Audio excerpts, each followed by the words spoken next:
Hello guys, welcome back.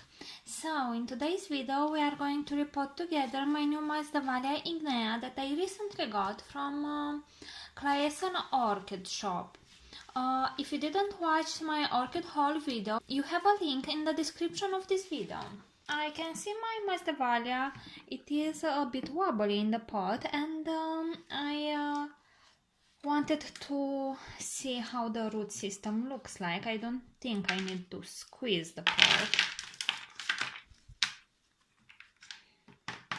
I can see some dead roots, and it seems that she is growing at an angle because it's growing upwards. As you can see, the stem, the rhizome was starting here and now it's here. I believe this is a division from a bigger orchid, and I think it is a recent division. I don't think it has been in this medium for a long time because the medium doesn't smell bad. I have a lovely growing root tip here, as you can see. So that is good. So these roots are dead. If the velamin is coming off, the root is dead. But if you can see, the string is still green, so I won't cut it because this root can still absorb moisture when it is still green. When it will completely die, it will be brownish in color, like this part here. So, as you can see, masdevallia orchids have quite thick roots, but they are not flexible at all, so you can break them easily. You need to make sure you handle the orchid as gentle as you can. I will try to remove all these sheets that are on the pseudobulbs.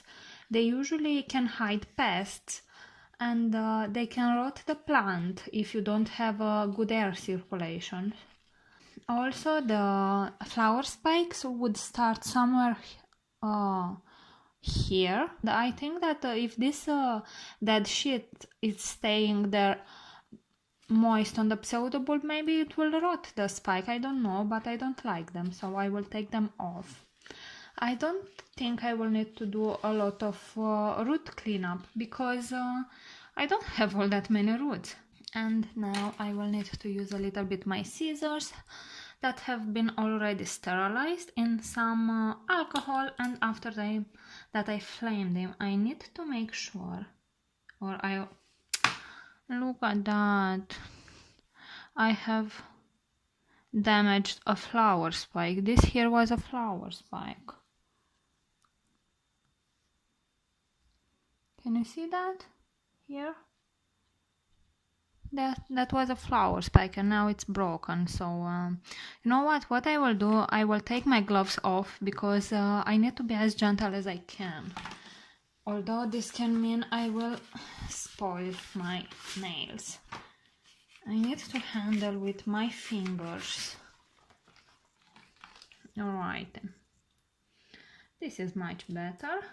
So when you remove these sheets, you want to be as gentle as you can because the flower spikes are here at the base of the pseudobulb, and you don't want to damage them. This orchid has a beautiful fiery red bloom that is quite large in my opinion, and the red is so saturated. This is a cold grower, and I checked what temperature I have in my balcony on the floor tiles in the daytime. I have about 16 degrees Celsius, of course, so my orchid will be happy there. I think I have 2 plants here.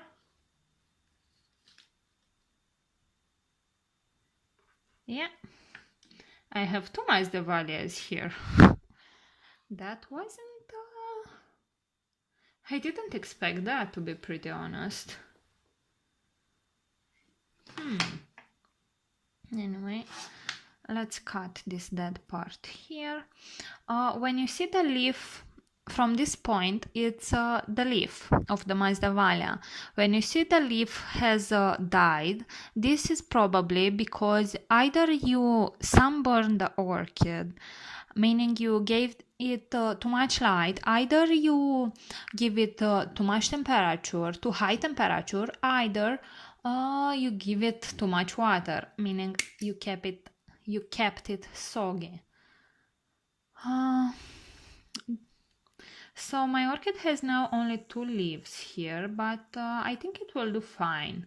Masdevallias, although you don't really think that, can be grown to divisions of 2 pseudobulbs. Now this orchid was really cheap. I paid for it 9 euros, I think, or 10 euros. So it wasn't an expensive orchid, and it looks rather good for me. These roots here are alive, and I will put this one here. Let's see this other part. I really want to remove these sheets as best as I can, because they can also hide pests inside. And oh, we don't want that. I have so many flower spikes just starting. I have one here, I have another one here that I think I just braked, but I have others too. And I have some dead leaves from the other divisions, I think. Masdevallia ignea, it is usually kept in smaller divisions, especially because it's a tendency to climb. If you want to grow it on a mound, that would make possible for you to grow it as a specimen, meaning it will have you will have a big bushy orchid. But if you want to grow it in a pot, as I do, because this will make for me easier to keep with the requirements of this orchid of water, I will probably divide it throughout the years quite often, because if I try to pot it, I would bury these pseudobulbs. Like, I need to have the base of this part of the plant in medium, in seramis, and either I will pot it like this on a side, and I don't want the orchid to lean over, either I divide it. And that's what I think I will do. I will have multiple plants in one pot. Masdevallias do bloom from smaller divisions too, so if I have 2 or 3 pseudobulbs per division, she will still bloom if I provide the temperature requirements that she needs.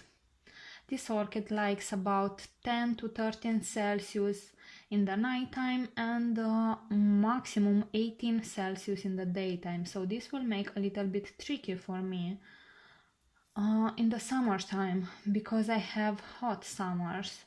Sometimes we have heat waves, and the temperature in my balcony can get to 35 Celsius, so I will need to take this orchid from my balcony and maybe put it in my room or somewhere where it's cooler. Anyway, what I wanted to tell you it is that in organic medium, or what I use is seramis and clay pebbles, which are made from clay, and they have different consistency, but what is most important that this medium is it will always be rather cooler, so masdevallias are loving these temperatures. In this medium I grow my masdevallia Huiana Pichu for about 11 months now, I think, in organic medium, in a mixture of seramis and leca. It's more seramis than leca, about 80% and 20%, and she is doing really good. I have a very good tutorial about how to grow masdevallia orchids, and there I have all the information you need to know about masdevallia orchids, how to grow them, how to water them, how to fertilize them, their temperature requirements, absolutely everything you need to know. Okay, so I think this is pretty much all. These roots are alive, are stiff. I have some growing roots, and now what I want to do is go to the sink, shower the orchid as best as I can, the leaves also. As you can see, I don't have yet any new growth at the base of the plant, so I don't have anything to rot, and I will try to remove this staining on the leaf. Okay, and now my orchid orchids are a lot cleaner. Now I will spray my orchid with hydrogen peroxide 3%, which will kill any snail eggs, and it is also a very good fungicide, so spray it really good on the leaves also. I will also spray my tag to make sure it doesn't have any snail eggs on it. I think I will try to pot it as it is and see how she does and how much she climbs, and maybe on a few months after she gets used to my environment. I want her first to adjust to my environment, and maybe next winter or next autumn I will divide her, because here it's spring, and soon we will start to have higher temperatures, and I want this orchid to adjust to the new medium as soon as possible, so I will pot her now. What I will use, it is this plastic pot. This was actually the container of my hair conditioner, and I want to use this because first of all it is a white pot, and it is a white container, which means it won't get heated when maybe some sunlight gets to the plant. But it is important to know that masdevallia ignea doesn't need all that much sunlight, so I would say maximum 2000 foot candles. And as you can see, I don't have any drainage holes. I have 2 holes here. This is because I will pot this orchid in a semi-hydroponic way. And I wanted the reservoir of the pot to be a little bit larger than it is usually recommended in semi-hydroponic systems, because sometimes I am not at home for about 7 to 10 days. I am not able to refill this container with water, so the reservoir would empty out, and I don't want a masdevallia ignea which loves water, and also she loves cooler temperatures. I don't want her to get dry, so I decided to make the reservoir of the pot a little bit bigger, but it usually is enough, about 2 centimeters. The medium of my choice will be a combination of leca beads and seramis. Here I have about 50% leca beads and 50% seramis. The leca beads are the size 4 to 8 millimeters. They are really small.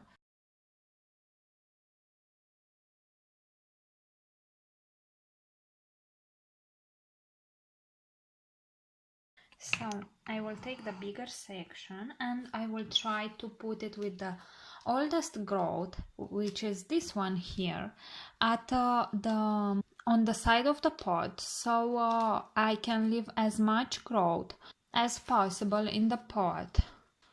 And now I will add some more medium.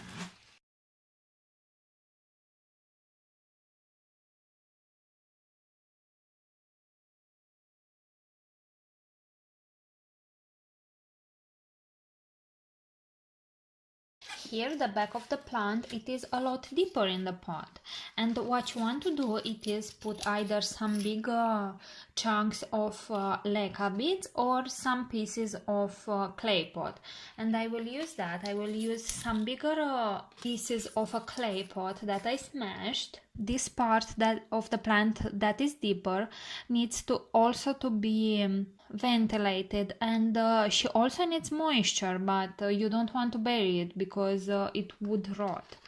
So I will place some pieces here, and I think this is the best I can do for my orchid. As you can see, the leaves are quite dark in color, and this is because this orchid doesn't require all that much light. Now what I want to do, it is bring some reverse osmosis water or rainwater and fully water this pot. So what you want to do, it's pour water in the pot until the water is on the top of the pot and let it drain through these holes here. And this is how I will water her. Normally you should use clear plastic pots to see when you need to water it, but I will know by weight if the reservoir is empty or not. And this is pretty much all, guys. Now what I want to do is go and place my orchid in the balcony on the floor tiles, and she will love the cooler temperatures. You need to make sure when you buy masdevallia orchids that you have the right conditions to grow them, because some of them might need cooler temperatures than you are able to provide. Anyway, this medium, clay pebbles and the seramis will help to keep the root system a bit cooler, and she will be much more happier with this than with sphagnums. Alright guys, this is all for today. Thank you for watching. See you all next time. Bye!